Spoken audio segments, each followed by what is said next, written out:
Olá, paz e bem amados, sejam bem-vindos aqui ao nosso apostolado. Eu vou fazer agora uma sequência de vídeos sobre as virtudes teologais. Elas são três: fé, esperança e caridade.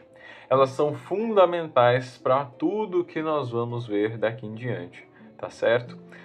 Sobretudo a nossa salvação. Então, por isso eu peço que vocês prestem bastante atenção. Se preferirem anotar, pegar papel, caneta e depois pode rezar em cima disso, se Deus tocar no coração de cada um. Então, esse vídeo vai ser sobre a virtude teologal da fé, tá certo? Então, para começar, o que é fé? A definição mais clássica que a gente encontra é a de São Paulo na carta aos Hebreus, no capítulo 11, no versículo 1. Diz assim: a fé é o fundamento da esperança. É uma certeza a respeito do que não se vê. Então, a fé fundamenta a esperança. A esperança pede a fé. Então, primeiro, para ter esperança, tem que ter fé.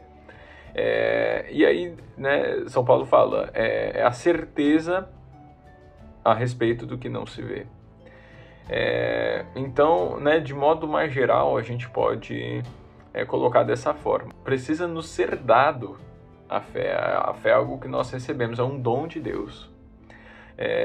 Só que a nossa fé em Jesus Cristo, dos apóstolos, a fé da igreja, a fé de 2000 anos, ela não é uma fé comum, por conta desses motivos que eu acabei de dizer, tá certo? E o que difere a nossa fé de outras ou de crenças? Porque uma crença, você ter fé de que o Vasco vai ganhar o Mundial, ou o Palmeiras, isso é uma fé.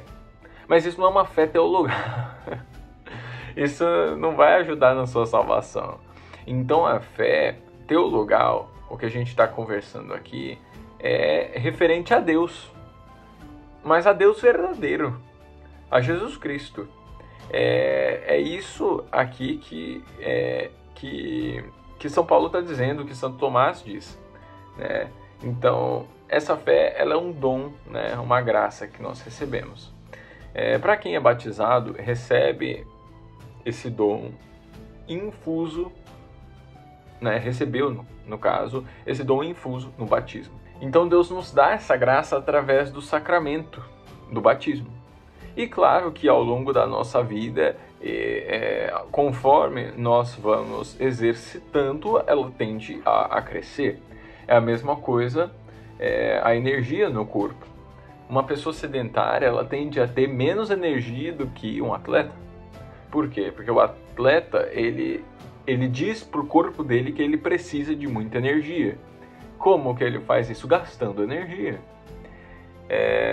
Então, em algum momento em que ele não tem energia, ele precisou gastar energia. Ou seja, no momento que ele estava, com sono, ele teve que levantar mais cedo para ir fazer exercício. Ou seja, existiu ali um esforço, Quando nós falamos da fé infusa, esse dom de Deus, não é da nossa parte que vem, mas é da nossa parte sim, aumentá-la, desenvolvê-la. Então, beleza, a gente já viu o que e como nós podemos desenvolvê-la, nós precisamos usá-la. Agora, o que diz respeito à nossa fé em Jesus Cristo, eu separei em 4 pontos fundamentais, que torna ela única dentre todas as outras agora, no que tange a religião, Não só a nossa, mas todas as outras. Então, beleza.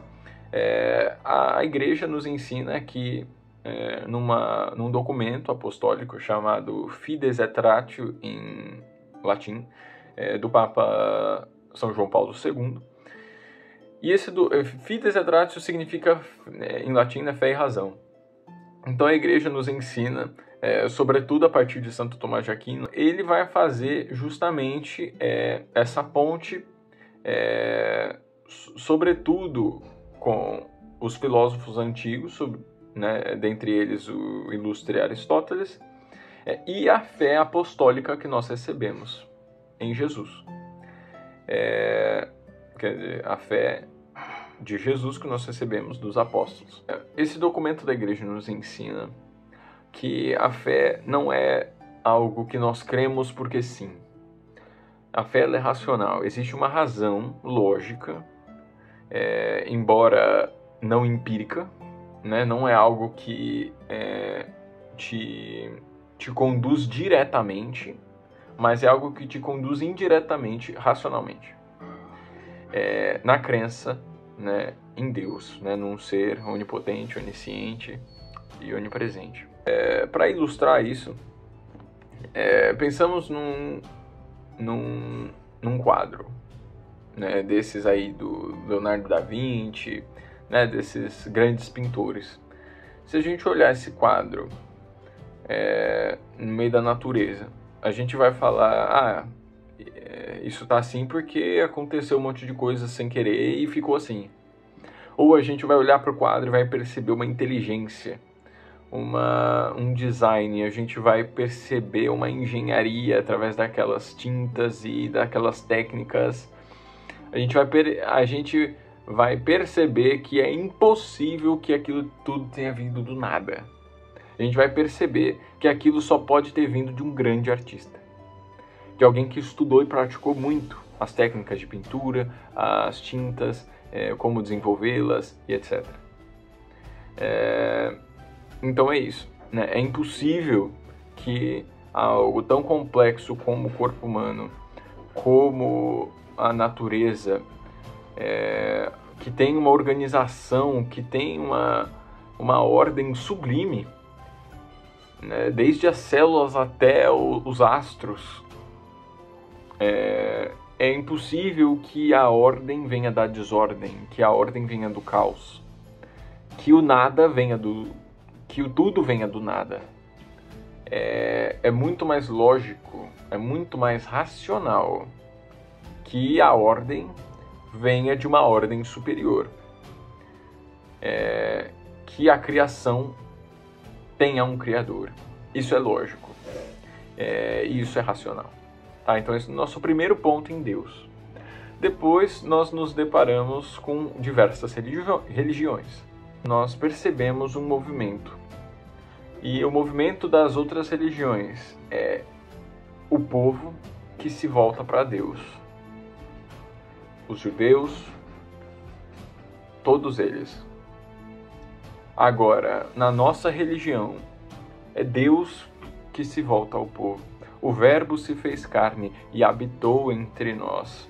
Jesus, ele veio para a terra, ele viveu como um homem, ele trabalhou, ele comeu, dormiu, ele andou entre o povo, realizou milagres, realizou obras, pregações, ensinamentos, foi humilhado, passou fome, jejuou 40 dias, sofreu enormemente, foi crucificado, sangrou até a última gota de sangue e água, morreu, ressuscitou, né, e hoje está sentado à direita de Deus Pai, como nós dizemos no nosso creio. Mas isso difere de todas as outras religiões. E o que nos leva ao segundo passo, ao terceiro ponto, né, dos 4 que eu havia dito, que é a história. Evidências históricas de que Jesus é real, de pessoas que o conheceram, relatos, e nós temos uma evidência racional, histórica, do cristianismo, sobretudo o catolicismo, o que as outras religiões não. E isso também nos leva ao quarto e último ponto, que são os apóstolos. A nossa fé, ela vem dos apóstolos, né? A nossa fé é católica, apostólica, né? Romana. Católica vem do grego, né? Katao, rolon, que significa universal. né, de acordo com o todo, né, para todos, universal. Apostólica, porque vem dos apóstolos, e Roma, porque a sede dela está em Roma. Se nós temos evidências históricas, né, de Jesus, que dirá dos apóstolos e dos seus discípulos, né, como São Policarpo, Santo Irineu de Lyon, Santo Inácio de Antioquia, também temos, né, São Clemente, que está até nas Escrituras, na carta de São Paulo aos Gálatas. Também temos as diversas cartas de São Paulo, que dizem do magistério, que dizem da tradição. A teologia católica está apoiada em 3 pilares, né? A Sagrada Tradição, Sagrado Magistério, Sagradas Escrituras. Então a tradição significa do latim que é traditio, transmitir, né? Passar adiante.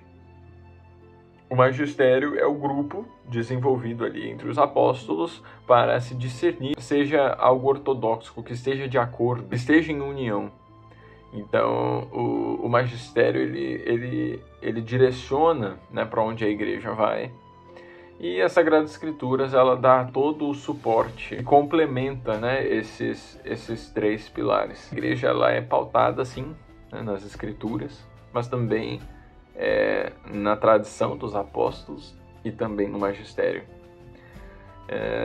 Então é isso, né? Essa é a nossa fé e nós precisamos exercitá-la, nós precisamos amá-la, nós precisamos conhecê-la.